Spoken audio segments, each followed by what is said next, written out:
As the clock strikes 7, the vibes alive. Inner circles here, where voices thrive. Turn on your screens, let the magic unfold. Listening and healing as stories are told. Come on, come on, this is your time. No topics too tough, just heed the calls. From mental health woes to justice we seek. Together we rise for the strong and the meek. A safe space for all, let's lift every voice.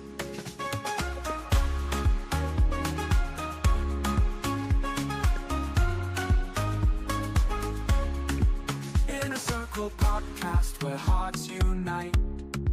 Sharing our truths, bringing hope to the light. Community strong, we're never alone. Together as one, we've created a home. With laughter and love, we break down the walls. No topics too tough, just heed the calls. From mental health woes to justice we seek. Together we rise for the strong and the meek. A safe space for all, let's lift every voice. So join the conversation, let's set the tone. In a circle podcast where love is well known.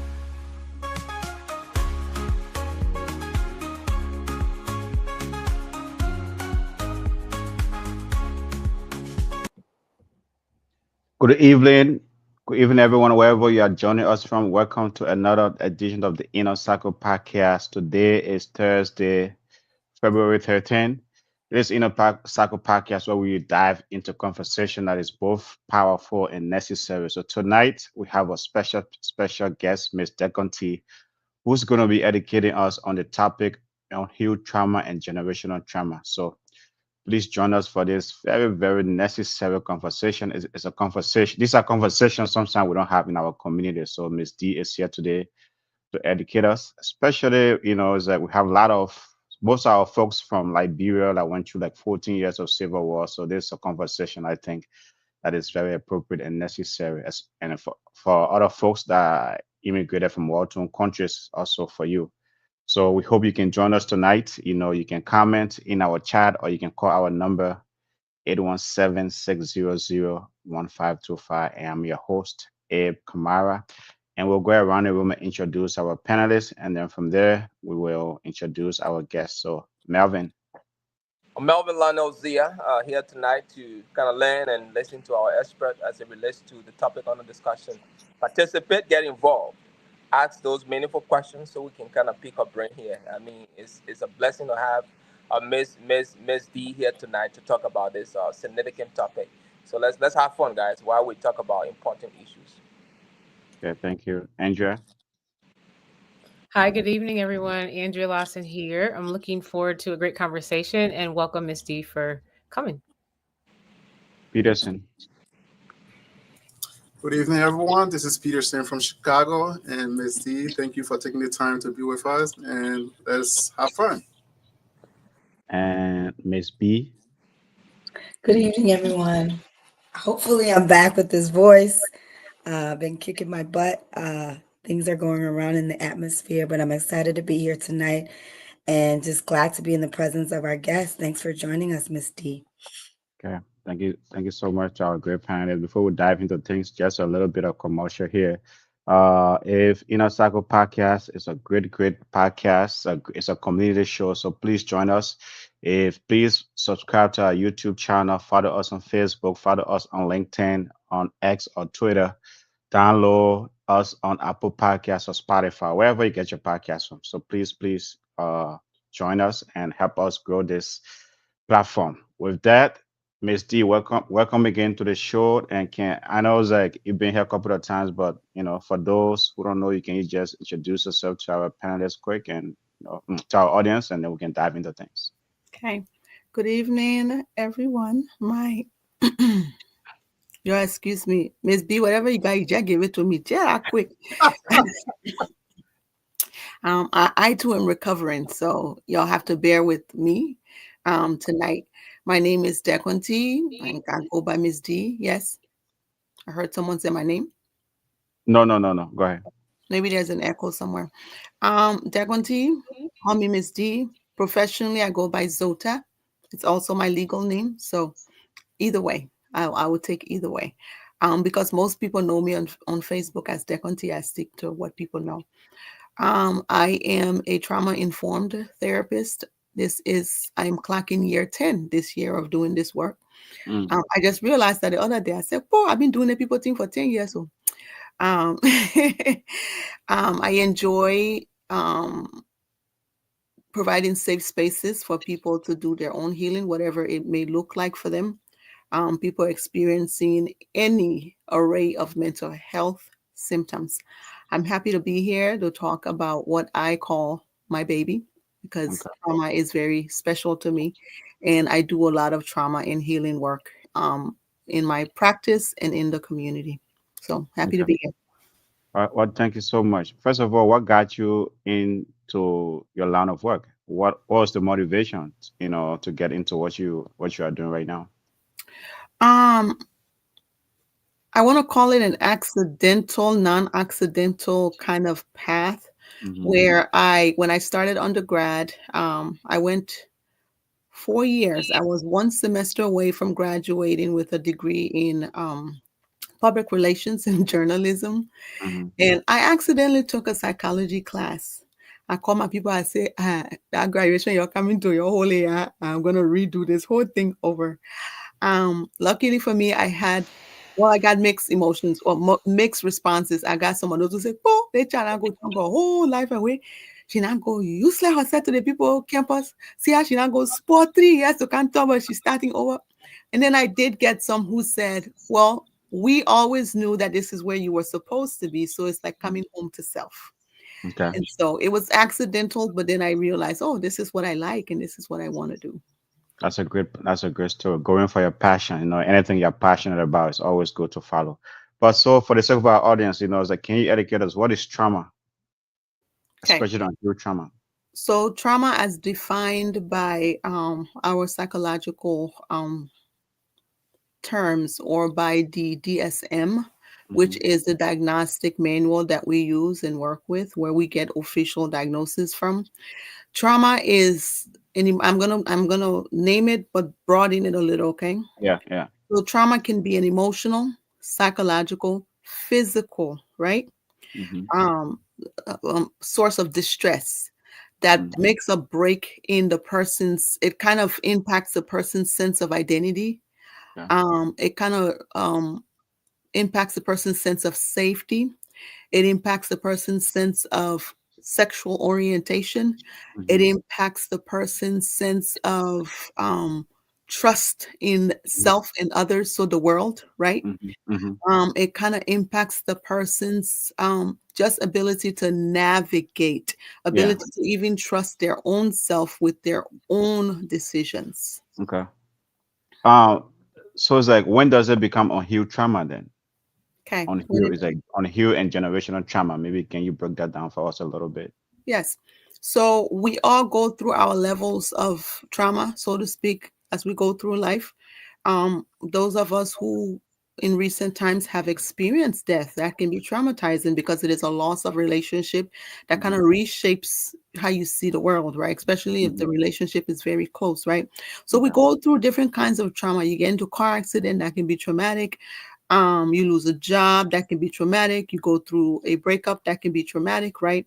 Yeah. Um, but when it becomes unhealed is when you the impact from what happened to you, when it's Sure. not talked about, when you Um, don't get any kind of closure, right, to okay. what happened to you, when you find yourself having what we call triggers or flashbacks, right? Mm-hmm. Mm-hmm. And what triggers of slash flashbacks are, is that psychological distress, that reaction that you get, right? Okay. You may be having a conversation with someone and you feel triggered by maybe a word they use towards Okay. you. You Okay. feel triggered by maybe how they look at you, right? That Okay. may have nothing to do in the moment with what's going on, but you feel triggered because there is something that comes from the past that Okay. shows up for you. So that's what that unhealed stuff is. Okay. Andrea, any question from Miss D? Hi, Miss D. Thanks again for being here. One question that I do have around trauma is, can trauma be passed down biologically, or is it primarily like a learned behavior, like through your environment or through a culture? So absolutely, trauma can be passed on. There was a study done. I can't give you the name of the researchers, but it was a study done on African Americans here in the United States. And from that study, they came up with the term post-slave syndrome, right? Or Mm. post-slave. Let me peep. Post-slave um, traumatic what you Syndrome. call it? Yep, syndrome. Okay. And what post-slavery, sorry. And what that explains is they look at what happened with trauma that was passed from mothers to their babies, right? Mm-hmm. Because we carry stress hormones in our bodies. And if you're a mother carrying a child in a time that you went through some very, very, very traumatic experiences, Mm-hmm. the stress hormone in your body elevates, right? Okay. Your cortisol level elevates, right? Your anxiety elevates, right? And so when you're looking at the different neurotransmitters in our brain and in and how that impacts what, because from the brain, that the brain can give the rest of the body direction on what to do, right? Mm-hmm. And so when this is impacted, the mother sends these what you call it into her baby. So when Sure. the baby is born, the baby is predispositioned Okay. to have. So you will see sometimes what happens is a child is born with um, already predispositioned lineage for what, depression or anxiety, right? Okay. Mm-hmm. Because the mom passed on those stress hormones. Okay. There's an echo, by the way. Yeah. Go ahead. Go ahead. We can. I think it was. Go ahead. Go ahead. We can hear you. Okay, I'm sorry. So the mom passes on this hormone to the baby. Mm-hmm. It may not show up right away, right? In some cases, it doesn't show up right away. It shows up when this child is in their formative years, right? Then you Mm-hmm. start to see those symptoms. For some, it shows up right away. And the ones that show up right away are for those who, in some sense, where the mothers were addicts or are addicts, right? Okay. Uh-huh. Who suffer with a disease of addiction, that you see Okay. the baby are born in very high distress because Mm-hmm. the baby is having a withdrawal, right, Okay. to the substance, because in the mom's womb they had been used to using substance, right? So Sure. baby's born, the baby has withdrawal. That in itself is trauma for the body, for the child, for the brain. Okay. Okay. Mel, any question for Miss D? Yes, as we dive into the topic, Ms. D, thank you for just elaborating on the definition and answering the transmission mechanism. I think as we dive into this, the question that comes to mind and I keep thinking about is identification. What are some symptoms or behaviors that you notice in people that may be related to unhealed trauma that you can speak of tonight? So it looks different for each person. It cannot be it can be individualized, it can also be generalized, right? So when we speak from a collective perspective, um, Go ahead. Go ahead. Answer the question. Go okay, ahead. Don't pay all right. attention. So when we speak from a collective perspective, and I will look at people of color, right, Mm-hmm. across over the span, we who have experience in some ways, we've been in captive, right? We've Mm-hmm. been Liberia was never colonized, but we had the residual of that, right? Yeah. Where when you look at the collective group of people, some symptoms of trauma that you see, or identity, I like, because you want to fix it to identity, right? Sometimes we don't align with what our original ethnic or identity is, right? We move Mm-hmm. away from it because we've been told this is bad, right? Mm-hmm. So identity wise, you see that confusion, right? Mm-hmm. We have a very common language colloquial that we use, the acne women, acne woman, right? Mm-hmm. So it's someone telling you that what you're showing me does not align with who you are or where you come from, right? Sure. So when you Yeah. talk about identity confusion, that those are the kind of things that come up. Okay. You may also see, Go ahead. Okay. I thought you wanted to move me on to the next question. So No, no, no. Go ahead. okay. So you may also see that for some people, and this is not, I'm going to be very delicate in how I say this because we don't want to stereotype people, okay? But you may also see someone who has experienced some identity confusion, then looks like what may cross dress, right? Not saying that it's a bad thing, because again, I don't want to stereotype people, right? But when you work with people who have extensive histories of trauma, sometimes how they present to you, they will come one way, totally different from what when they're healed, what they will look like. So over time, you will see again, I am not trying to stereotype and label cross dressers, right? So Mhm, you may see a person come in and they cross dress all the time, right? And mhm. you work with this person over time as they get to do their work and heal. You will start to see even how they show up, how their clothing, it changes. So the stories start to change as the person start to feel healed. Okay. Just real quick, right, to Princess question here, and kind of relate to Mel a little bit.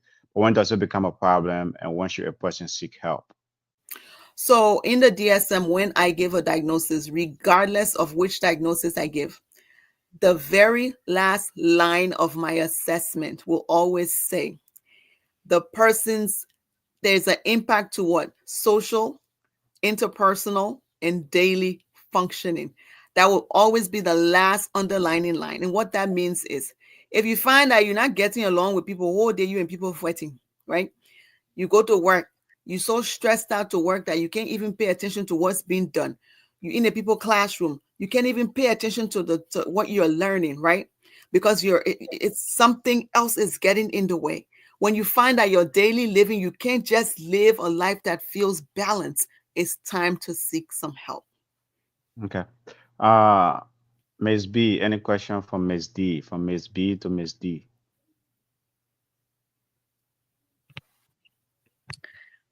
I don't even know where to begin to start, especially when I think about the work that I'm in. I work for a nonprofit organization and I'm in community, coming from the African American community and also coming from the African community and the trauma that has existed on the continent of Africa and also the continent of America when it comes to those two communities that I just talked, right? Um, and with the current events that are happening now, so right, people are having to revisit some of those trauma. Imagine being an immigrant, escaping the trauma from your countries, coming here to be to find different, right, something different, so hopefully heal from that trauma and then to be faced with the current situation. So I am just, like I said, I don't even know how to begin to talk about what is some of the live experiences that enter into my workspace every day, not only because of community, because of the folks that work at my place of work, of employment, right? I have a very diverse group of women and men that I work with, ranging from Kenya, Mexico, coming from Asia, India, Liberia. And so it's just a different atmosphere right now when you think about all the various traumas those folks are carrying, and then having to do the work and be passionate about caring for a trauma in infused community as well. So I'm really happy for this conversation. And just, my question really is, how do I begin to um, help folks who are dealing with trauma, trying to heal with trauma, and being re-traumatized right now as of today, basically? What is the first direction you can give for people to head in?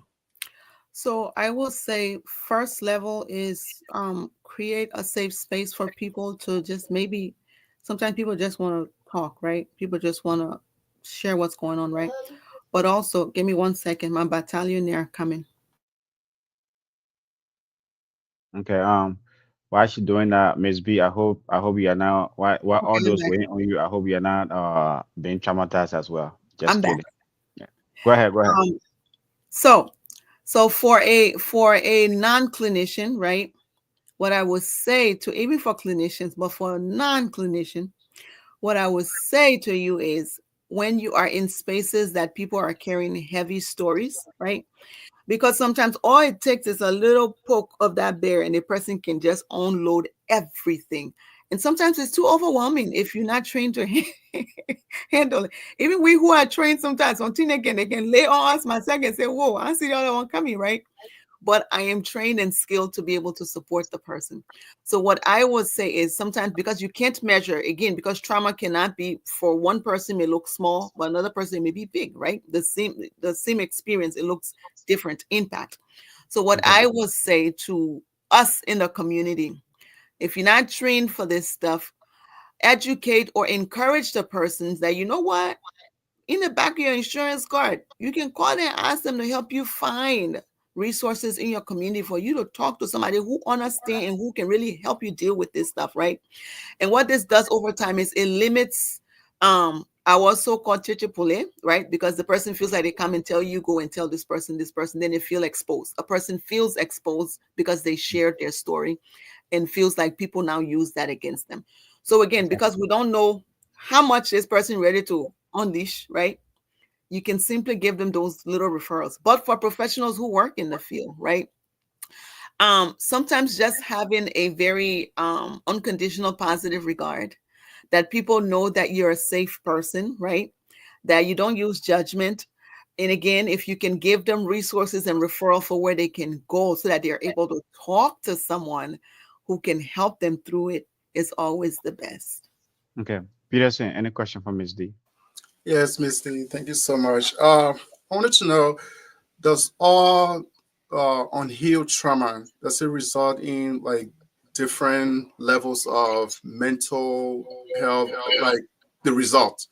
Does it result in different levels of mental health? I don't want to say display, but can you talk if somebody is displaying certain mental distress?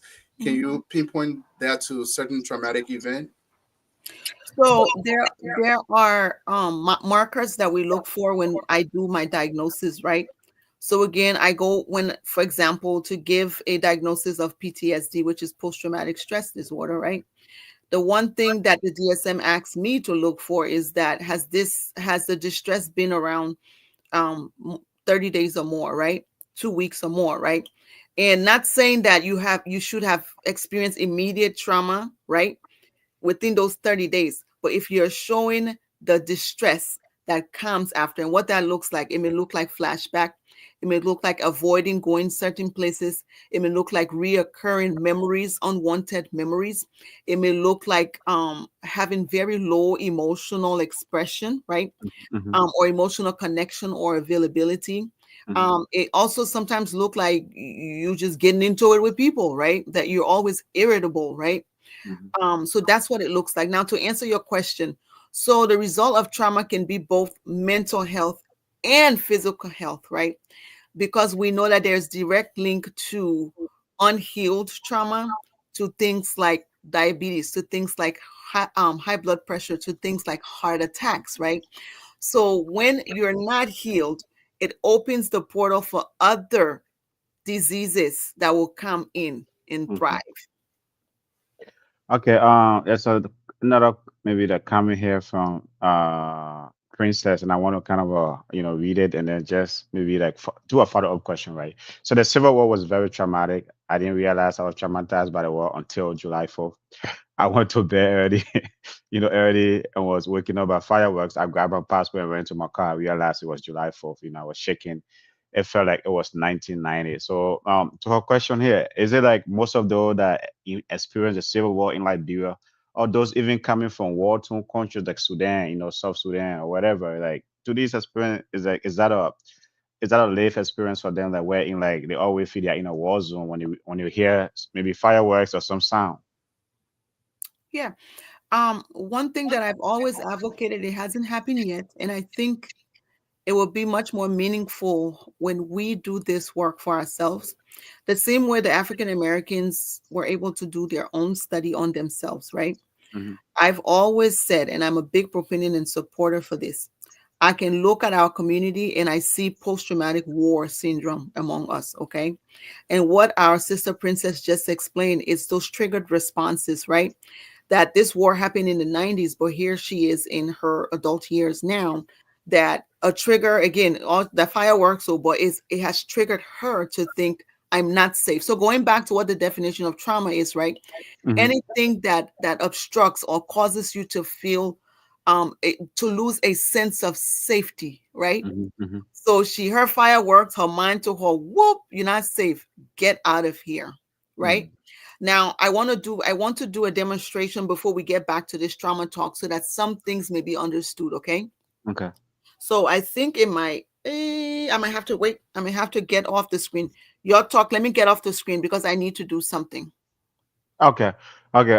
Well, folks, tonight we are talking to Miss D. She's educating us on healed trauma and generational trauma. Great topic for our community. It's like Liberia, when kind of through 14 years of civil war. A lot of African countries go through, even like the political situation in Africa sometimes can be tense, man. Like campaign is like these things can be very, very tense. It can be, I can say, like dramatic and things like that. And so we all and for blacks, right, even in this country, right, like what is, like Miss B mentioned earlier, what is going on here right now, like out of the immigration race. I'm here, like some people by the time they hear ICE, boom, they start running all over the place. Mhm, But anyway, mhm. Miss D, are you back? Are you back for I your am back. demonstration? I Okay, am okay. back. Yeah. So I want to, in my quickest demonstration of the human brain, I want to show us something and then we will understand this thing of being triggered. Okay.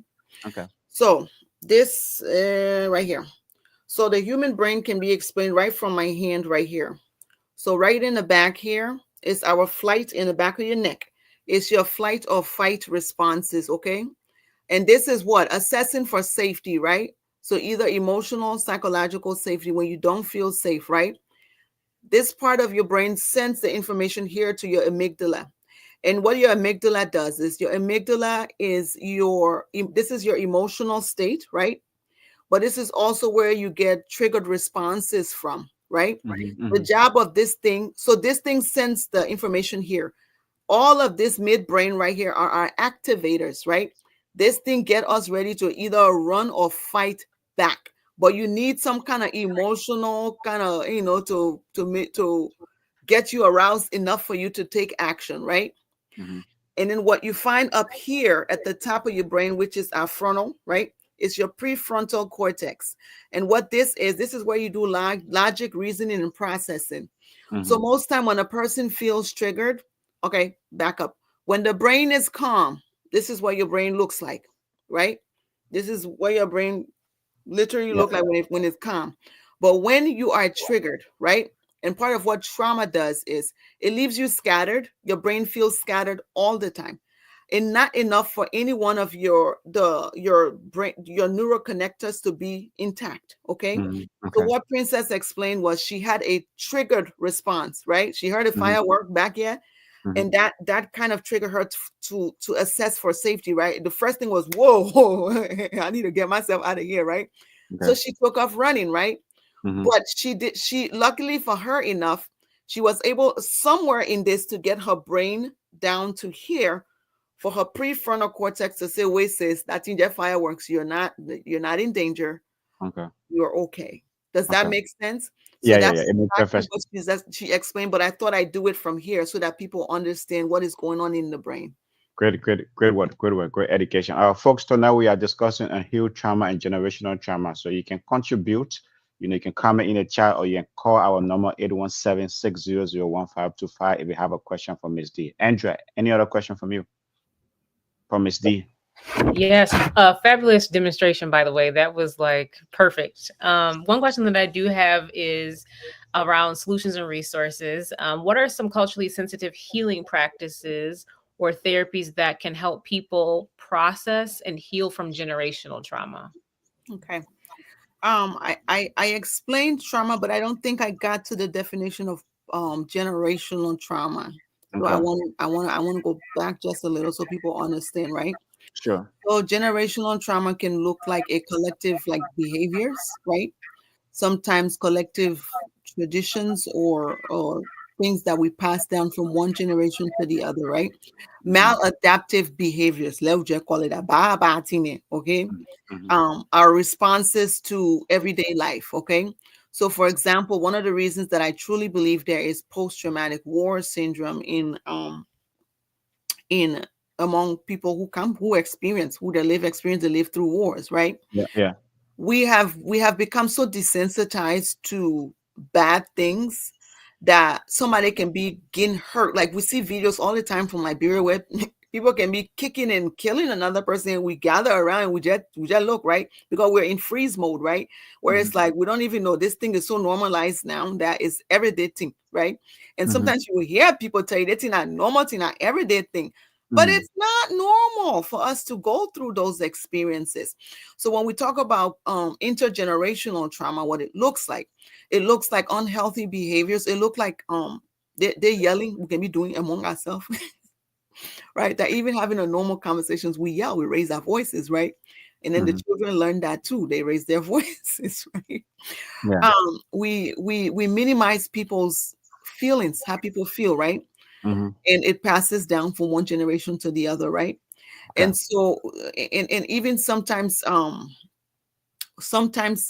what may look like living in denial or saying nothing happened, right?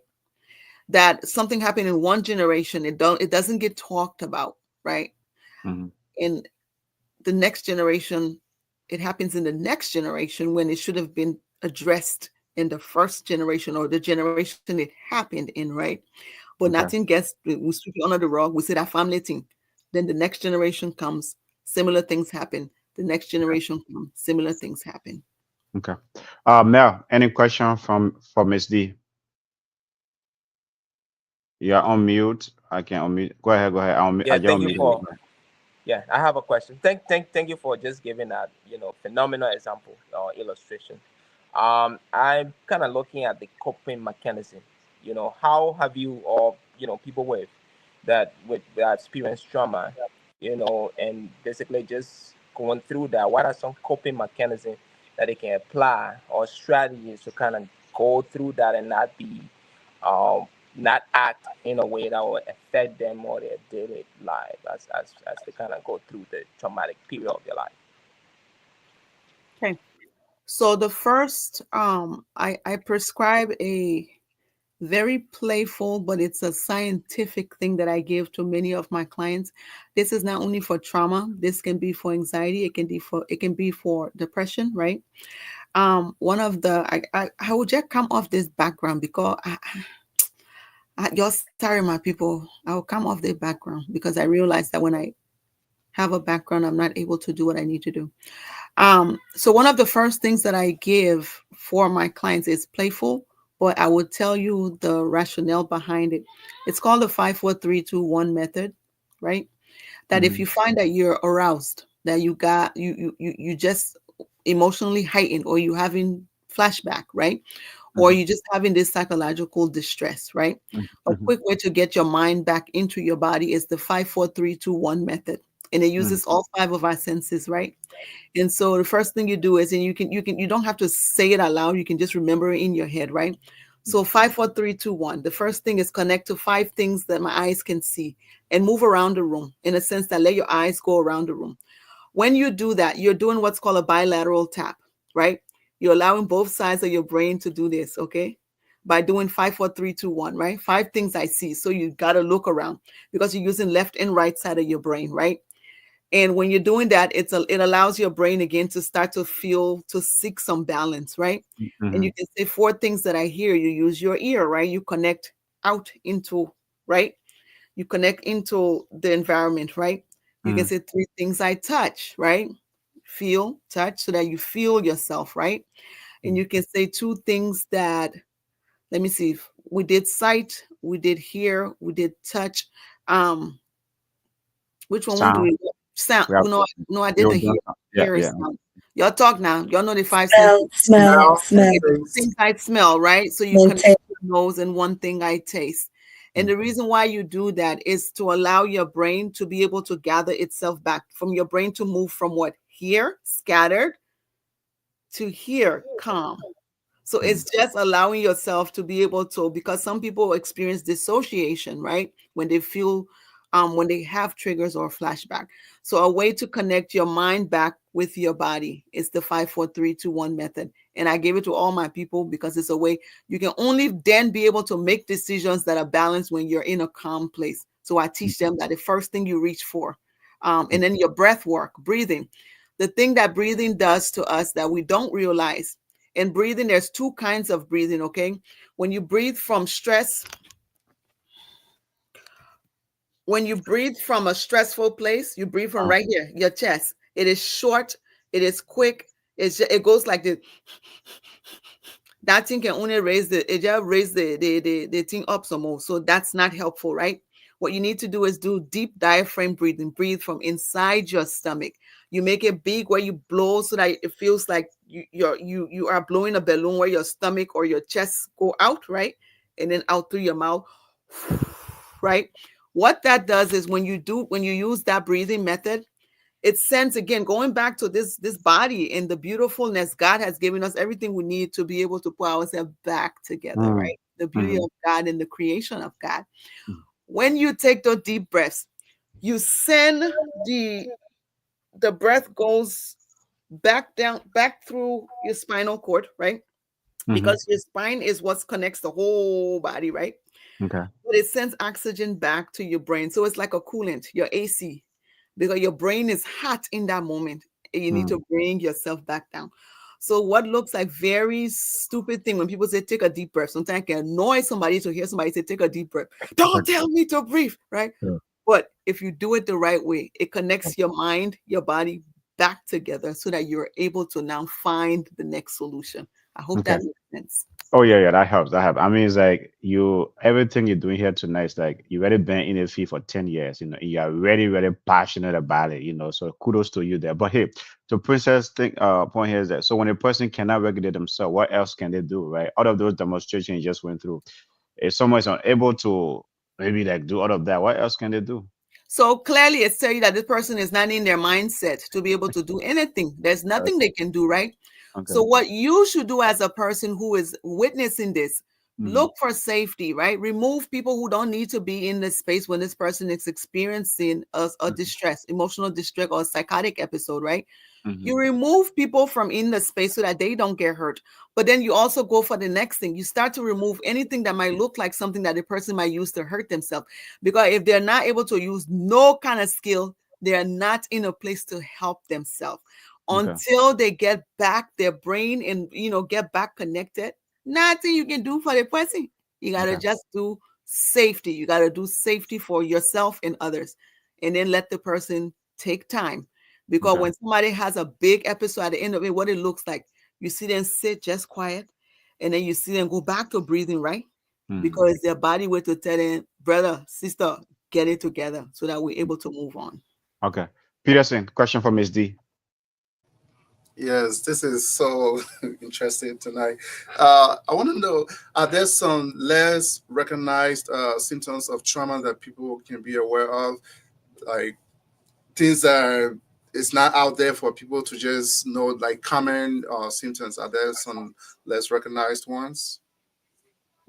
Well, less recognized, but more recognized. I want to kind of twist it. It's this irritability. If you just constantly just irritated by other people, you quick to get vexed, right? Your attention can go from 1 to 200 in no time, right? Mm-hmm. It tells that there's some unhealed stuff that's like kind of there. There's some wounds, some emotional, some psychological wounds that's just there. And all it takes is small scratching. Eh? Boop! The person I go, where somewhere you be like, that small thing I told you. So it looks like it's less, but it's also more. Another thing that it may look like, isolation is another thing, right? People who, especially it depends on the level of trauma that they have and the extent of trauma, right? Mm-hmm. It looks like they isolate a lot and they're extremely distrustful of others. They don't trust people. Mm-hmm. Go ahead. You done? Done with your So thought? I'm just saying, if you're looking for less, Okay. another thing, and one thing I got to be mindful of, Mm-hmm. is that 90%, well, let me take it back. 70% of my work is influenced by Western scholarship, Western way of thinking, right? Mm-hmm. The other 30% is my own lived experience as a person of color. Okay. But the one thing, another sign too, then again, this is a Western thing, right? Mm-hmm. Another thing is the West says if you see somebody who avoids eye contact, right, that there's chances that there are some things there. But then again, some cultures, it is considered rude to stare in somebody's face. So Mm. then I have to kind of be mindful which one is this I'm looking at? Is this cultural or is this a symptom? So most times when I do assessment, I ask questions, right? To know the cultural root, right? To know if this is a cultural thing. I ask them simple question. Are there any cultural influences that I should be mindful of as I work with Mm. you today, right? Mm-hmm. Or as I work with you over time, right? Mm-hmm. And so if they tell me no, and I observe they're always not looking at me, and Mm. I will ask them, do you feel uncomfortable looking at me? I'm curious. Most times when we're having a conversation, you don't make eye contact. What is that about? Mm. Allow the person to make meaning to it. So off my own back, I cannot assume that because the person not making eye contact with me, that means that there's trauma. It could Okay. be a cultural thing. Okay. Miss B, from Miss B to Miss D. So we're in the month of love, loving ourselves. And I'm a big opponent of self care. Just some good self care tips will be great. And then also self care tip for your loved ones. Because people have different upbringings, right? And just because somebody is 50 years old does not mean they are healed from their trauma, as you've kind of touched based on. But what are some self-care tips that you can provide for us for ourselves, and some self-care tips that we can some ways to show love and care to our loved ones or partners, to allow them to be vulnerable and to kind of start to address some of that healing. So absolutely creating space again, unconditional positive regard. Let a person be able to talk freely about what they're experiencing without it being used as a trap, a manipulative trap later on, right? Mm. For that person. So if they feel like what I disclosed to you, you will use it, is because that's a very vulnerable place for a person to be, right? That you will Mm. use it later on against me, then I don't want to um talk about what's under there, right? And go Mm-hmm. get help or heal and stuff like that, right? Mm-hmm. But as we think of self-care, self-care looks so different for all of us, right? That it varies. And also going back and just thinking about the question of what can we do for loved ones. Mm. In the absence of creating safe spaces, I think knowing people's love language is important, right? Mm. Because if you come buy gift for me and I'm a love language, I look at you like, what's in the 1 year? Why you bring the 1 year gift for, right? Yeah. But if you came and washed my dishes, then it looked like, oh, a person, yeah, you really let my business. So I think learning the person's love language might be important to know. Then you know what to do that will look like it's you giving self-care to that person or reminding them to use it, Mm. right? Well, if it's not, it doesn't have a meaning to me, then you do it for me. Then I look at you like, okay, you did that one so well. What do you expect me to do? Mm. Okay. Well, folks, tonight we are discussing Thank you, thank you, unhealed thank you. trauma and generational trauma. So you can call our number 817-600-1525. Miss D is giving us some great education tonight. She's really educating us, great information. The woman is really, she's an expert, and she's very passionate about her work. So you can also comment in the chat. So please contribute. So this one here though is like this dude here seems to be going some. He might be experiencing some unhealed trauma or maybe some generational trauma and things like that, because Miss B said is a mother of love, but it meant the minute that bring with me, she'll buy him Gucci bag and Gucci shoes. What's your response to that? What's that dude going through? Is it unhealed trauma or generational trauma? So let me just Or his love language? Maybe her love language is screw up I or can something like that. chunk talk for it. I will Yeah. chunk talk for it, then I will answer. Don't ask nobody to buy you nothing that you can't first buy for yourself. Eh? You can buy the Gucci shoe for yourself wherever you go tell somebody else that we supposed to buy a Gucci shoe for you. You can buy your own Gucci shoe for you. Okay. Whew. Yeah. But going back, I believe what he's saying, right? What he's trying to say is Mhm. being vulnerable, right? Asking again, going back to asking, because we assume men don't need things, right? But men Mm. also want to be, spoiled. Men want to, kind of be in those spaces where, you thought about me and you did something nice for me, Mm. right? Mhm. So I think that's what he's trying to say, but I wouldn't put quantity right Mm. on Yeah. what the gift should cost or what kind of gift should be giving. Again, if you don't know the man's love language, you buying Gucci shoe, he looking at you like, oh, okay, okay, right? Where Okay. if his love language is physical touch, then he looking like that's what I would like from you, right? Then you looking like I ain't here for that. I bought you a gift. Go sit down. Yeah. Okay.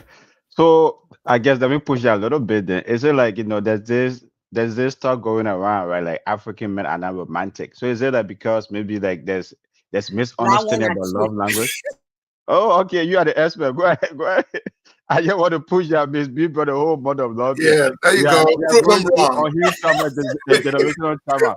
Prove So them what's your wrong. Let the response truth on be that? told. What is it about that? Is it like Okay. without understanding love language or what? So no. So part of Mm. it is going back to intergenerational trauma, right? Oh. Trauma impacts how we interact with ourselves and others, right? Mm. So Mm. for example, something like emotional closeness, if this from one generation to the other, it's not modeled, it's not shown, right? That you show Mm. affection this way, right?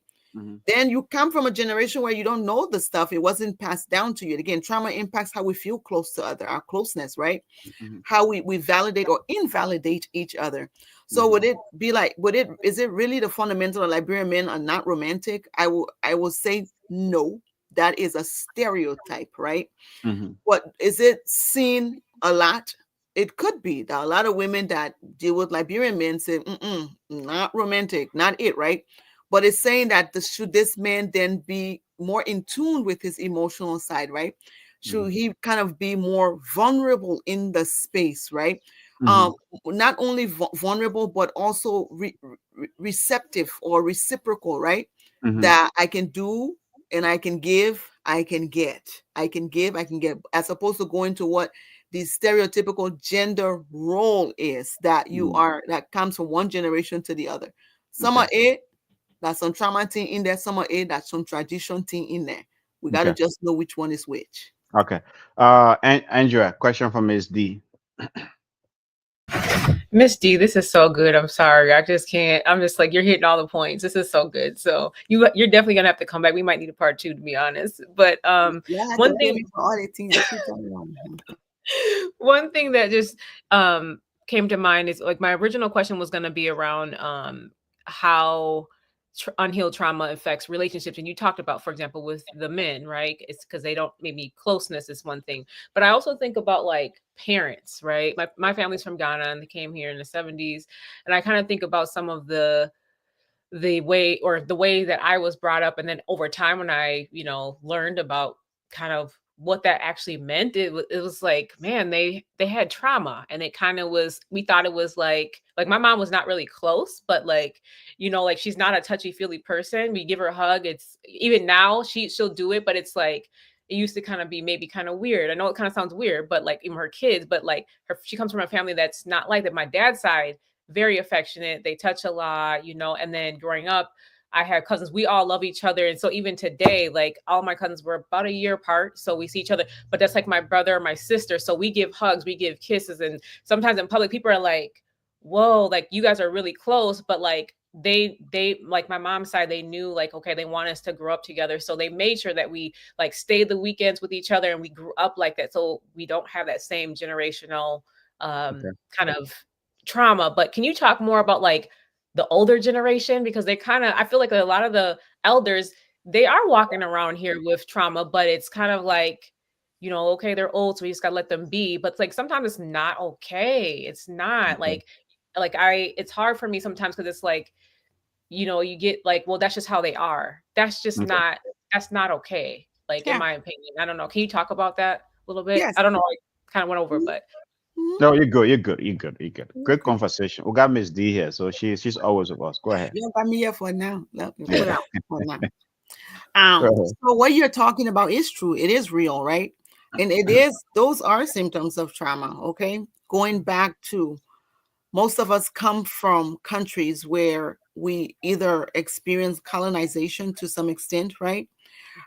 Or we, Liberia again, we claim we were never colonized, but we also had direct experiences from people who had been previously either enslaved or colonized, right? Because Africa, we're all one people, right? We interact. So part of what you're talking about is the mentality that came up, one, and we'll take it from let's just talk about slavery or whatever, right? Where there was there with slavery, there had to be a level of fear that's put in the from the master to the slave, so that this, if you fear me, then you will do what I say, whatever, right?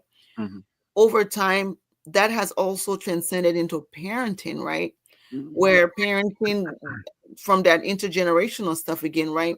Because part of what not even our parents, but generations before them picked up, right? Mm-hmm. From, again, as a result of colonization, as a result of, all these things that happen, is that when you get close to the child, then the child won't fear you, the child won't respect you or whatever, right?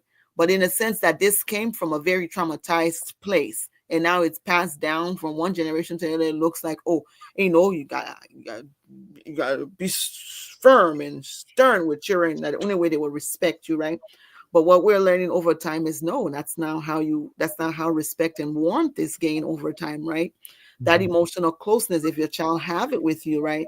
They're less likely to engage in high risk behaviors, right? Mm-hmm. That Mm-hmm. is, they have a safe space to come home to. Give me Okay. 1 second, my uncle here. Uncle, what are you doing? You gonna get your toy? Mm-hmm. Thank you. Lock the door. Okay. Love you. What are you getting into? Work work-life balance. Work-life balance. That's always, as we talk about unhealed trauma and generational trauma. There's also work-life balance that we're going through tonight. So, folks, you can contribute to the conversation by putting a comment in the chat, or you can also call our number 817-600-1525. Go ahead, Miss I D. kind of want to, I kind of Oh, want go to, I kind of want to kind of stay in that for a little bit, because what she said is the history behind that authoritativeness that comes in parenting ahead. is coming from trauma, right? And It's we coming hold from. we hold that so we hold that so solely in our culture, Mhm, as that is a good sign of parenting. That is Mhm, the norm for great parenting. If you have that authoritative figure in the household, then we champion that, which has been mostly championed in the men, right? The male side. mhm, And so, but I mean, for Miss D to tell us no, that is not really something that is really coming from a highlight or a good way of parenting, but it's something that has came from trauma, and now mhm, we have held it as the standard for parenting. If that mhm, dad is very authoritative, he's very stern, and he's not trying to be your friend, then oh yes, that man is exemplifying great parenting, and therefore his kids are going to have a great upbringing. But no, you're traumatizing them in so many different ways. And so I just And kind you're, of wanted you're to teaching, you're sit in teaching and that. modeling what they will pass on, right? So the next Exactly. generation picks it up, right? I had a friend many years ago. He brought his kids over to my house. He has twin boys, right? mhm, And but then I only had my oldest. And so she had her dolls, and she went and brought her dolls out, and the children sat down to play. And the reaction the man had was so big, right? The way he sprung at his boys, put that doll down. Boys don't touch dolls. And, he had a big reaction, right? mhm, And the poor boys just kind of like put the doll down and like, geez, what's your problem, man? Right? But going back to, if a boy is raised like that, right? He more than likely goes into fatherhood, not knowing how to connect with his children, not knowing how to be warm, not knowing how to hug. Those are trauma responses, right? Because the mhm, way I yell at him said, for the rest of his life, particularly when he see dog baby coming or anything that look like dog baby, he will have a traumatic response Mm, to that, right? mm, And more than likely, his father too got that from what another generation that told him you don't touch dolls, that it makes you feminine or whatever it is, right? So going back to a lot of the what we pass down, and that's what we call that intergenerational, right? mm. Curses or intergenerational maladaptive behavior. This is the kind of stuff we're talking about. So even being in an abusive relationship, then right, is someone if you as a child growing up watching your parents in an abusive relationship, that can also have a adverse effect. Yes. So there when I work with people and I start to teach the basis of trauma, right?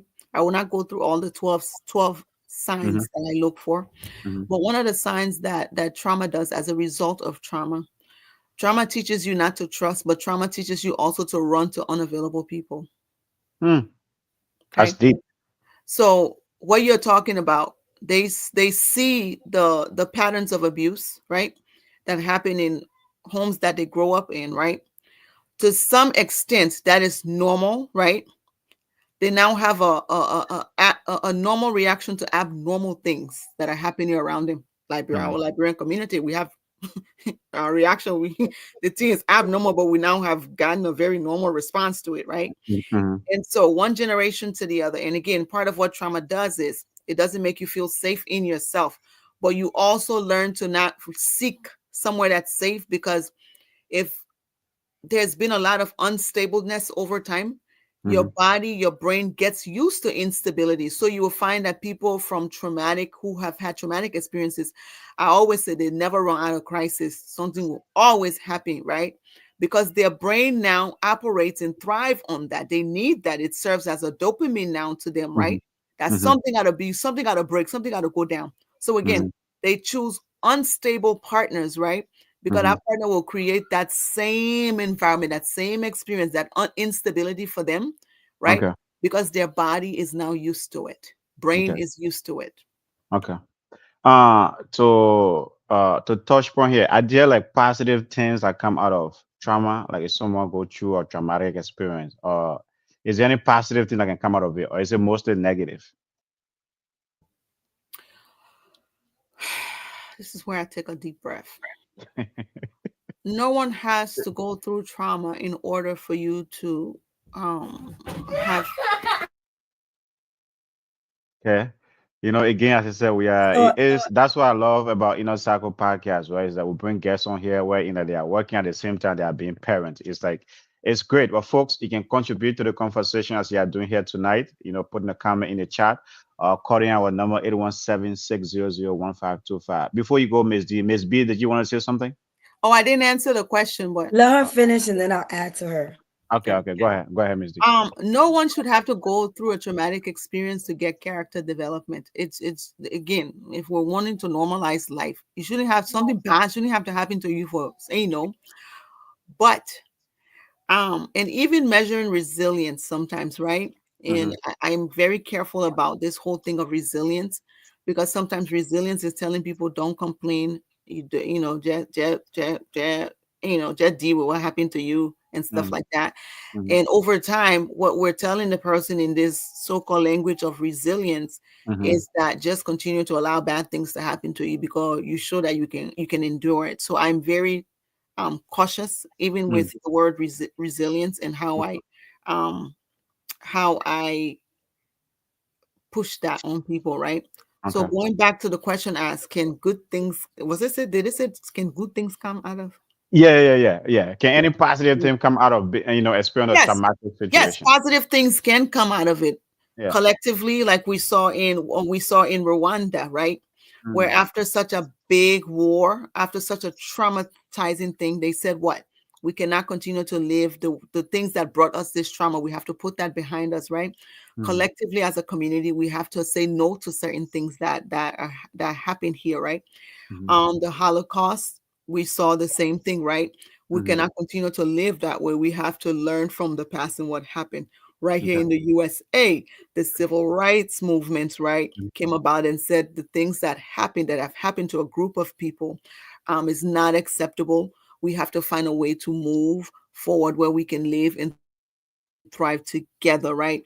Mm-hmm. There has never been true justice for the Native Americans of this land, Mm-hmm. where they've had a voice to be able to speak on what happened to them. Mm-hmm. I don't know in what generation they will get that, but it will also be beautiful if they can get that, to be able to make sense of what has happened and how they move forward too. Yeah, it touching everywhere tonight. But anyway, that's great. Miss B, go ahead. Oh my gosh, you are unraveling so many different things that I think I've brought in different parts of the podcast that we've been on air. And I feel like I'm not alone tonight as you address some of the racist trauma that has happened here, as you address some of the discriminatory practices that have taken place in this country, and how that trauma, it really, it still impacts people today. This idea that we want Black people to forget about slavery was a long time ago. No, no, no, no. That this idea that Native Americans, you're not the only one indigenous to this land, and so therefore what are you complaining about? No, no, no. So I just tell you thank you for bringing that and addressing that and placing that in a place that really brings a lot of answers and responses to things my brother Abe here be struggling to deal with in Well, this on this podcast. So I thank you, Miss D. you're Um, welcome. I want to address, because it's the month of love, and I want people to be. I Take them love a the love, love. isn't it? I love the idea of love. I'm in love with the idea of love. And so I want to address this idea of trauma and people wanting to have this attraction to people that are not available. They're unavailable. Can you address that again? Like, I think we missed some key So things before in I that. go to that, I want to talk about this intergenerational, right? Going back to the definition of trauma, right? Anything that causes a break, right? That causes distress, that your sense of safety, right? Your sense of identity, right? Is impacted. So going back from one generation to the other, when you talk about people being born from one generation to the other, where we are raised, trained to act Black, right? To know your place, right? Native Americans are raised to know their place, right? Hispanic people are raised to know their place, right? And part of what it's telling you is giving you some instability or insecurity, right? That if you don't know your place, there's likely harm to come to you when you don't know your place. So from Okay. one generation to the other, you play the role, but you don't feel safe within yourself, because it has been taught to you that in order for you to survive, you better know your place in a people place, Okay. right? Miss Now B, address the issue of love. yes. So Miss B, to Mm. answer your question of so again, trauma keeps us in scattered brain, right? And when you're in scattered brain, your autonomic system, right? Your nervous system is always aroused, right? Over time, depending on how long you experience trauma, how long you go through the stuff that you go through, right? And you don't get the help for it, right? Mm-hmm. The brain changes, okay? Our brain, a human's brain is not fully formed till they're about 25. So imagine there's something that hasn't been talked about that I will talk about in a minute, because it may not come up, but I need to say it. Mm-hmm. Um, Over time, your brain changes, okay? And when we add trauma to substance use, right? Mm. Some people develop what's called a substance induced traumatic brain injury. So your brain, even a drinking plenty thing here, over time changes your brain and how your brain just the things happening in there. Mm. Trauma does the same for you too. Trauma keeps you in a place of always hyper arousal, right? Mm. Mm. Now you just always, right? You something got to be happening. So again, going why some of the symptoms of trauma is we gravitate towards very unstable people or very codependent relationship, because things are happening there. Mm. There's always chaos. There's always something, because the body has thrived, or the body has learned to live that way, right? Mm. Your brain has learned to live that way. Your nervous system that is the normal for your nervous system. So you will always go to where, again, things are happening, right? Mm-hmm. Yeah. Because whenever it is calm, it's scary for that person's their nervous system. It's Mm-hmm. unfamiliar for them. So Mm-hmm. they go where it's familiar, if that makes sense. Okay. Yeah. There's Yeah. one thing I want to touch on before you ask the next question. Okay. there's something that's not talked about, right? Mm-hmm. That should be talked about more. And Mm. that's pre-verbal trauma. Okay. Mm. The things that happen to you before you even have words to put to your experiences, right? Mm-hmm. Mm-hmm. That children experience, right? Mm-hmm. Mm-hmm. And over time, sometimes it looks like a person has memory fog, right? They Mm-hmm. can remember. Mm-hmm. Sometimes it looks like dissociation, right? Mm-hmm. There is a formal diagnosis for dissociative identity disorder, DID, right? Mm-hmm. And part of that is it depends on the age at which the trauma happened, right? Mm-hmm. A person would dissociate and go into their world they create in their mind as the escape for safety. Again, going back to this safety thing, right? Yeah. So you will find that children do that a lot when they don't have the words to put to what happened to them. They move into a world they create so that they feel safe in their minds, right? Okay. But as you grow and you go through life, when the trauma has stopped, but the dissociation is something that you just do in your daily life, then it looks like you're not present, right? Mm. It looks like the children daydream a lot when you see. So looking for symptoms of trauma in children, Mm-hmm. it will look like that child daydreaming a lot, right? Mm. They're not present. They have startled responses when somebody comes around them. They kind of, it tells you that there's some pre-verbal trauma stuff there that they may not have, they didn't have the words for, but they have the reactions for it.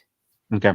Well, folks, I mean, it's like they kind of think the woman know could keep her like for the next 10 hours. I mean, it's like she will just keep flowing, flowing, flowing, flowing. But it's like we don't want to keep the woman all night because she got family. She's a mother, hardworking mother. So you know what? We'll get a panelist one more round of questions, so she can keep educating a little bit. And then from there, we'll wrap things up here tonight. But you still have time to, ask your question. We are discussing on huge trauma and generational trauma. So please put a comment in the chat or call our number 817-600-1525. And Miss D, you ready to trigger Miss B tonight because it's like all the Oh, things touching it trigger her, you know what I mean? So there's something going on there. So hey, how about Andrea? Your last question for Miss D. Miss D, thank you so much for blessing us tonight. This was such a rich conversation, and I'm sure that the audience out there can take a lot from this. One last question that I would say is, or maybe just ask for you to give advice to the audience listening out here. I know that there's stigma in our community around getting help, especially seeing a therapist, especially seeing an African therapist. What words of advice would you give the audience to kind of reassure them that it's okay to get help, especially from people that look like you, have the same background as you, because we just know, like, even my mom, we always talk about my dad. She's like, oh, is he going to go tell the truth anyway? Like, it doesn't make sense, So what advice would you give the folks that are listening out there when it comes to seeking help, especially from a racially concordant therapist? Okay. So I'm in no way using your platform to advertise, right? Oh no, go ahead, go ahead, go ahead, go ahead, go ahead. Don't be afraid of that. Don't be afraid. I can sell my market on my own, but I Yeah, don't have to say something. yeah, yeah, yeah, yeah. So most times when people visit my professional profile, my Psychology Today profile, right?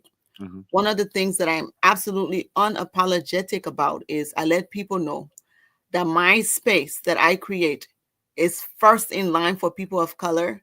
Everybody else can wait in the back of the line. It's known. I don't sugarcoat it. I tell I let it know, you know, because going back to we don't have enough spaces where people look like us, people can identify with us, right? So I create a purple space. It is as I wrote it in black and white. Let it go sue me, but that's my space and that's what I do, right? So again, seek people that you feel that you can identify with, right? Ask questions. What is their cultural orientation? Because sometimes our cultural worldview, right? It's important to know some of those things, right? Sometimes people come to for therapy and they want to align with someone who has the same spiritual background as them. So Mm-hmm. asking those questions when you look for your therapist is important, right? If you black but you feel like black people get too much issues, I can align with white men. If that's where you feel safe, go there, right? So again, it goes back to safety. Go where you feel safe. Go where you feel like you are seen, that you're heard, and a space is created for you. But again, when it comes to me, I know the importance of making spaces for our people. And so that's what I advertise first. Us first, everybody else going in the back. Yeah, and just a quick follow-up question to that, though, is a whole issue of, as I said, people being afraid because of gossip, as hey, if I go, I know Deconti, if I go there, maybe my business will be all over the place. How do you address that? It's simple, right? Mm-hmm. I am board licensed, Mm-hmm. right? My lesson no more hanging right on the wall when you come in and you see it. If at any time I behave unethical, right? Call that board number, let them do an investigation, right? Because part of the line of duty and the work we do is that we must not cause harm. So you can go re-traumatize the person already coming for help, right? You must not exploit the person that's coming for help, right? And so again, going back to why we don't come forward, because we're afraid. Our community is so small, right? And what I tell people who are from our community who come to me, right? I let them know you may see me in the community. When you do not feel pressure to say hello to me. Do not feel pressure to identify me. You can just say, "What's up, D? I know that I'm one of my friend in there." You move on. You don't have to say this is my therapist. You don't none. I said because I will not acknowledge you when I see you. I will pass by you like I never met you, right? Because that's part of the keeping that space safe, right? Until you stop and acknowledge me, I don't say nothing. I keep it moving, right? And again, you sign contracts with me, right? Mm-hmm. That what we say in here stays in here, except for three things, right? If you say you're gonna hear your set, you're gonna hurt somebody or somebody hurting you, those I'm a mandated reporter. That one part I gotta care. I gotta go to the police in front, right? Mm-hmm. The safety thing, right? But other than that, everything else that's said in my space is confidential. So if most not just Liberians, but African or people of color know that when you go into therapeutic contracts with people, there are ethical codes of ethics that we have to follow, that your information is safe because that person is a professional, right? And they should ascribe by what they practice. If at any point you feel like it happened, that your business. Now, don't be vindictive and go try to go spoil somebody's life just because you know. But if it truly happened, which investigations get done, right? A person they can face the board for that. There are actions that they have to face for doing that. So don't be scared. Go seek help. If you don't want to do in your community, go outside of your community. But sometimes the hindrance to that is going outside of your community. You may have to also work with somebody who don't really understand certain things, and then you feel like, they're not clicking. So Okay, that's good. That's good. Mel, last question from Miss D. Ms. D, thank you for providing educational, stuff tonight as it relates to the topic. I think you have created a lot of awareness, and that's where my question is going. What role do you believe awareness and education about trauma The man Lone Star Internet Yeah, acting Lusta up. Internet is LEC acting and up all. again. You see LEC and all back Yeah, again. he Lone Whoa. Star Internet acting up. He Lone Star Internet acting up all day. But Mel he will just come. traumatized me with that Yeah, thing there. Oh, he gave me yeah. That's it. flashback. Remember. Hey, but hey, Peter, I will give you. Go ahead. While me, I try to figure out his I Lone can Star. answer Mel's question. I think I got enough of it. I Oh, can you answer think you it. got it right? Okay, okay, I okay. got enough of You see, that's what making it professional. You're an expert. it. Mm-hmm. um, Being able to validate people, okay? Mm-hmm. When somebody tell you something happened to them, it is not our place to dissect people's truths, people's live experiences, right? Mm-hmm. Validating, I'm sorry for what happened to you. I'm sorry you experienced this, right? Mm-hmm. That is one of the most common places we can start. It is definitely, so folks, as I said, we are at the end of this very, very great conversation tonight. Unfortunately, Mel brought some trauma here just now, and for those that were in like current can go on, current can on internet or data and stuff like that, is that we're living through a life. But Miss D, go ahead. So validating, right? What happened to the person, but also normalizing that abnormal behaviors are not okay. right? Go ahead. Go We ahead. Yeah. got to talk about it. It got to be normalized. Abnormal behaviors are not okay, Mm-hmm. and that the person knows that, right? But encouraging people to seek help from professionals, right, who are skilled, who can move them through one thing to the Mm-hmm. other, right, Mm-hmm. in ways that is healing, right? Some Mm-hmm. people turn to their faith, right, Mm-hmm. for how they address trauma, right? Mm-hmm. So faith-based communities Yeah. creates normalize Mm-hmm. that people can come in and talk about the things that are traumatizing without feeling like they will be judged, right? Mm-hmm. Mm-hmm. So creating safe spaces is just one way. But we gotta normalize seeking help, that it's Mm-hmm. okay, you're not crazy, right? Okay. Mm-hmm. This whole thing of crazy, you're not crazy, but something happened to you. And Okay. until you get help for it, what your quality of life looks like would not change. Okay. And a commentator got question for you. So how can you help spread the message of seeking traumatic help in our Liberian community? Is like, to his point here, right? People like in our community, not only I think in the Liberian community, but in the African community, people do not seek help. Yeah. How can you help, you and other folks out there? How can you guys help? So how we can help? Part of what Mhm. y'all just did, yeah, y'all wasting my time. That's what Eh? we have for. That's what Part of cycle what is y'all here just for. did, yeah, right? Yeah, So yeah, yeah, so having community conversations, right? yeah. In our community, one work that I do, Hmm. and I partner with the OLM Hmm. through the initiative from Hennepin County, right? Hmm. I do mental health support groups for young people in the community. So I do group therapy, right? Our children then come in, they sit down, we do group therapy together. They learn about what mental health is, right? They Hmm. learn about what stress is. They learn about all those things. They learn about how to have healthy interaction. They learn about the cross cultural experiences, right? Of Hmm. sometimes living in multiple cultures, in a sense, you go home to a Liberian household, but in a school you got to have a different identity, right? Hmm. So I work with the community to create that, right? Myself and other Liberian professionals. I'm not the only one. I can take credit for it, for the work, right? Okay. Um, so just being able, sometimes looking again, call your insurance company and be very specific. Tell them I want you to help me find a person of color in my network, right? Okay. They Hmm. will give you, they will go and look because we have listings, right? Of Hmm. where, people are listed. So Okay. your insurance people will say, here's a list of what I found, right? You go through your own list now, you look and you say, okay, here's the person I want to call.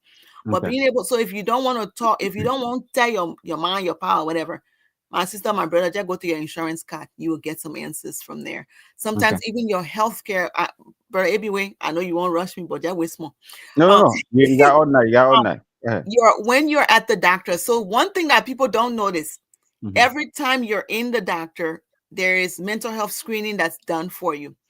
You take a PHQ-9 and you take a GAD-7. They give you a question, those two questionnaires. Most of the time you're in a doctor office, right? They also do safety assessment. They ask you, do you feel safe at home? Is someone threatening your life? Do you feel like you have enough to eat? Do you feel like, because what they're trying to target with the having enough to eat, especially with children, it goes back to adverse childhood experiences, right? Not Hmm. having enough to eat in itself is traumatizing, and it impacts the person's sense of safety again, right? Hmm. So the doctors here in the Western world are trained to do pre-screening, right? To Hmm. know based on your scores and the answer. For example, if you took a PHQ-9, which screens for depression, right? Hmm. And you score 6, right? Even 3, that tells you that there is very mild form, right, of Hmm. depression that the person experiences, right? Hmm. Now, to what level that mild form impacts their daily functioning, because you're in the ER or in your doctor office, they can't go in depth with you. They will give you referrals, right?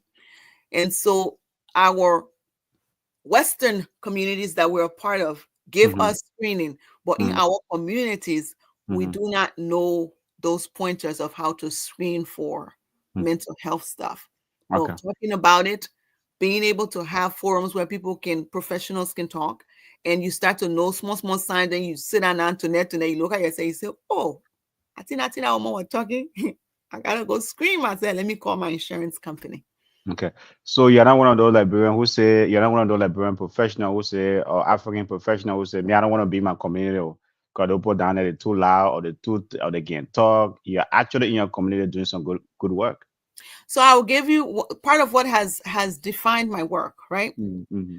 When I was getting ready to go to grad school, Mm-hmm. I went and got all the prestigious. When I say prestigious, Mm-hmm. I learned all the university I was ready to go to. I went for a letter of recommendation to one of my own professors, right? Mm-hmm. And the man looked at me and he said, "What you want to do with the thing that you're going for?" And I said, "I want to work in my community," right? Mm-hmm. The papa burst out laughing. When I said the man started laughing, I looked at him like, "Is this man okay?" But he gave me one response. Mm-hmm. He said, "Half the time, why do we go far away from our community to learn about how to come back and heal the community?" He said, "What sense does that make to you? Mm-hmm. These all the university that you come and tell me, say, I pay you won't go. What are they going to teach you about who you are that you will come back and heal the community?" The man say, "Is that a particular place that you won't go? I can't write your letter. I'm sorry, because you will cause harm to your community." And you Mm-hmm. get what I'm saying? Mm-hmm. So he made me go back and read that whole list that I went back and I read it and I did my research, right? Because again, I told him part of what I want to do is work in my community. Okay. And so he helped guide me, right, to get Mm-hmm. training in a way that supports the community. So going back to part of why Liberian professionals sometimes shy away, right? Mm-hmm. We are our skills and expertise sometimes are minimized. Mm-hmm. We get brushed off. You will hear Mm-hmm. most of them, you know everything. When a person who is skilled in their field is talking, they don't get, when they say the prophet is not respected at home. So they find that they don't get the level of respect, right? That they should be getting, or the level of and it's not about, who I am, kind of big boy, bigger guest kind of respect. Yeah. It's saying that when I come and I bring my time, you don't respect it. When I bring my skill set, you don't respect it. So I'm moving it from here. And then the last thing, Mm-hmm. we let Mm-hmm. it free team Benin. Yeah, that was the first that was the first we're going to. But hey, Thank you, you call Stefan. it from Oh, you call time it me put from you on more my back. you Time me call it put you on my back. uh, We let it free team Benin. Somebody who is skilled and has gone and has put in so much time uh, to come back and tell us they can't give me the free thing now. It's almost an insult, right? So where you feel like, well, I might as well go where people will pay me for my time that I can give and then receive something. So it's a good barter or trade or whatever you want to call it. So mhm. that's why. Okay. If that Uh, answers. okay, yeah. Peterson, last question for Miss D. Yes, Ms. D, thank you so much for tonight. And as Andrea said earlier, we'll probably need you to please come back another time. But my last question is, how does trauma therapy differ from children compared to adults? And the second part of that is, are there alternatives to those who do not want like the pharmaceutical therapy?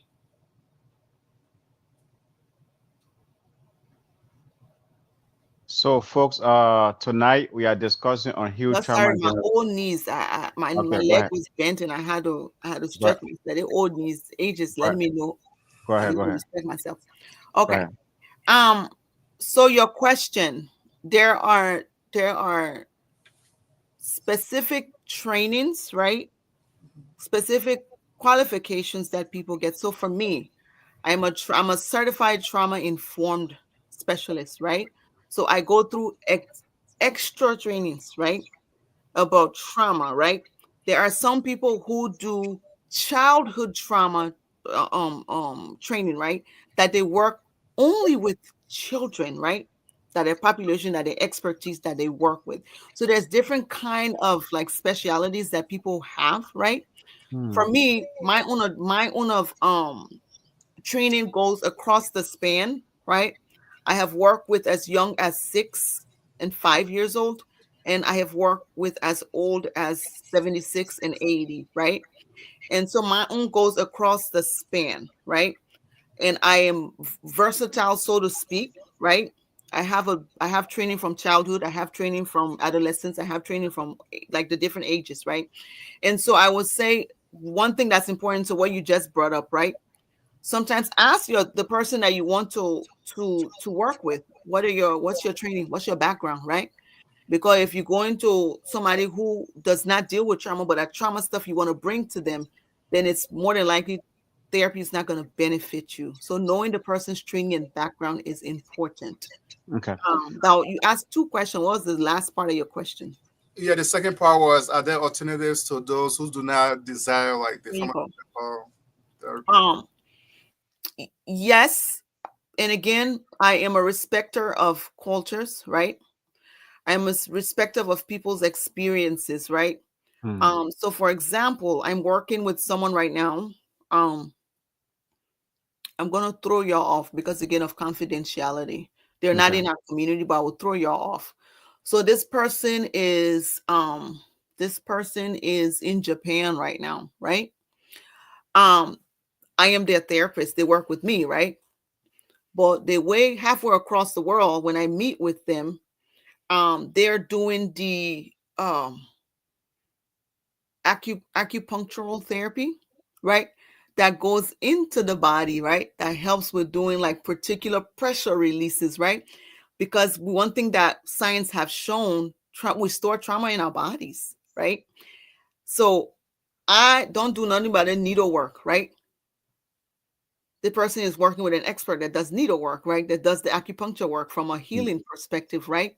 Mm-hmm. That they get in one part of the work, right? And then they come to me, and then me and then do the brain work together, right? Okay. We learn to do some cognitive restructuring together, right?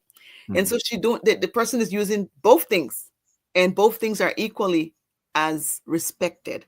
So Mm-hmm. yes, find what's work. There's different cultures and different ways that people heal, right? Mm-hmm. And if you align with it, you ascribe with it, you see the benefit inside, do your thing. Okay.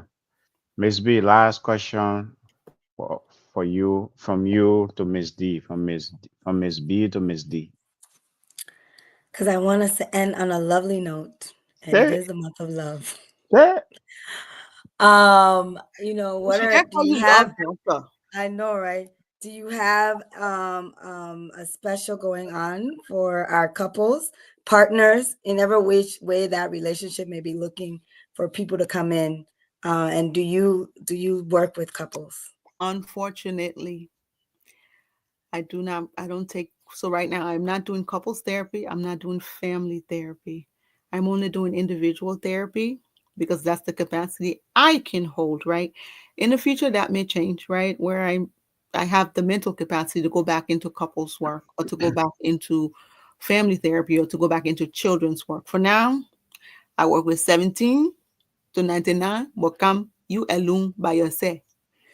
I don't blame you, right? I don't blame you because when you can't take two person, they're coming to down, they come start shouting over each other. Yeah, yeah, yeah. Before you talk to the what, you talk to the what, Well, but no, that's just that. no. Maybe the first few sessions, Okay, but okay. when they learn the groundwork of what therapy is, Uh, then they start to understand that you're not coming to no fighting in my space. We have a different and way to maybe want to fight. go, maybe want to go back to their own space. And so There really, you I cannot go. think you say that, There but you go. anyway.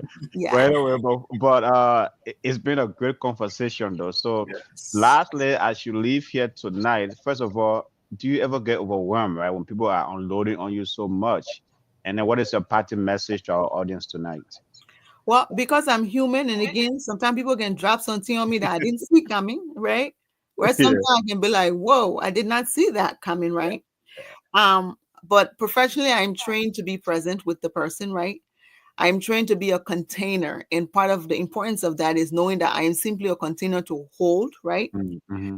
That when the person leaves, I'm supposed to mentally pour that out, right? Mm-hmm.